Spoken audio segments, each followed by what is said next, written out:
Hi BookTube, my name is Valerie, and today I have a book haul video. I'm kind of excited. I haven't done a book haul video in a long time because last year, before I started doing BookTube videos, I had bought a ton of books for cheap, but way more books than I could read in a short amount of time.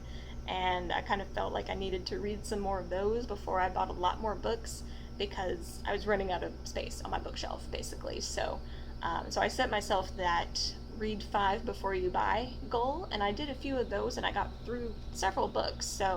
Um, that was in October, and now that it's June, I felt like it's been a while. I could buy some books, and I went to Half Price Books the other day, and they were having a sale on paperbacks, and it was really dangerous. So I got some books.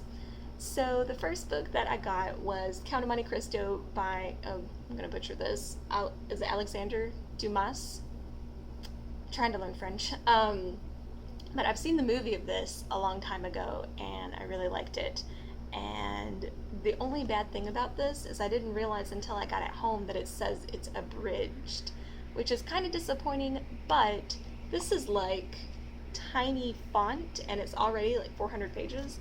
So is it bad that I'm kind of okay with it being abridged? I don't know. What are your guys' thoughts on abridged novels? Usually I'm very much against them. Like, I had this children's series of abridged novels when I was a kid and I didn't realize they were abridged until I was older. It was like The Secret Garden, The Time Machine, like a few others, and they were very small, but they were abridged, which I didn't know.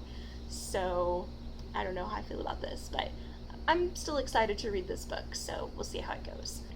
The next book I picked up was The Secret History by Donna Tartt. I get the impression that this is a mystery of some kind, and I love mysteries, and this has been getting rave reviews every video I've ever seen it in on BookTube, so I'm really looking forward to this one. It looks like it takes place at a college, and I like this review from people on the back. It says, "The pages beg to be turned, it tells you who done it on the first page, and makes you read on hungrily to discover the how and why." So that sounds like a lot of fun. So I'll probably be reading this one sooner than maybe some of the other ones.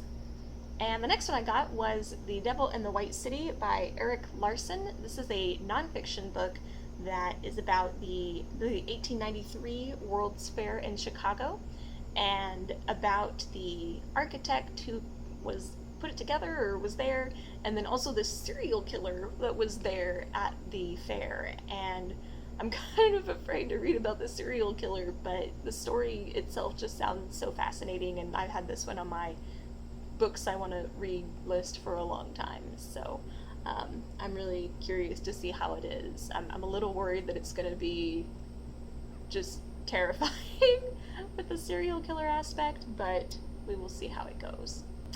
And the next book that I got was The Remains of the Day by Kazuo Ishiguro, and I've heard a lot about this author and this book on BookTube. I'm curious to read this. I've discovered something recently, and I finally figured out how to phrase it. Most of the books I've read for most of my life were genre fiction.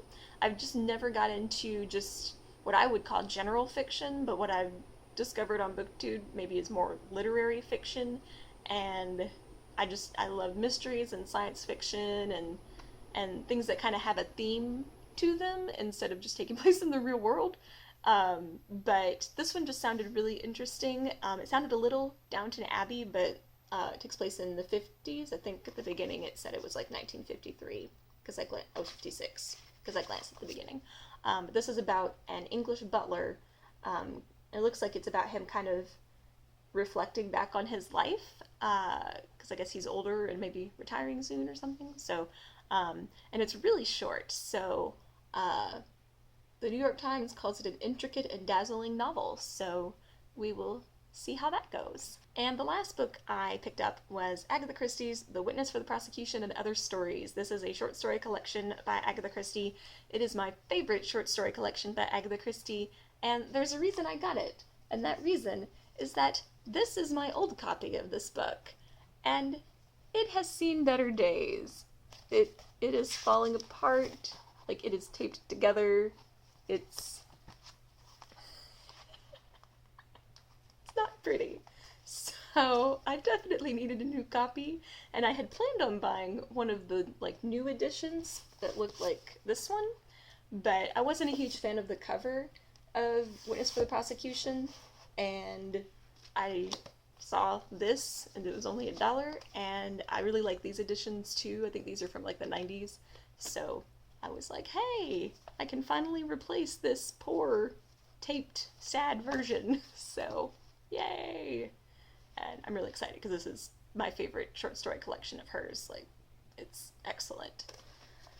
So those are the books that I got at Half Price Books the other day, and I'm super excited to start reading some of them and some of the other books that have been on my TBR soon list forever. So until next time, thank you for watching and have a great day.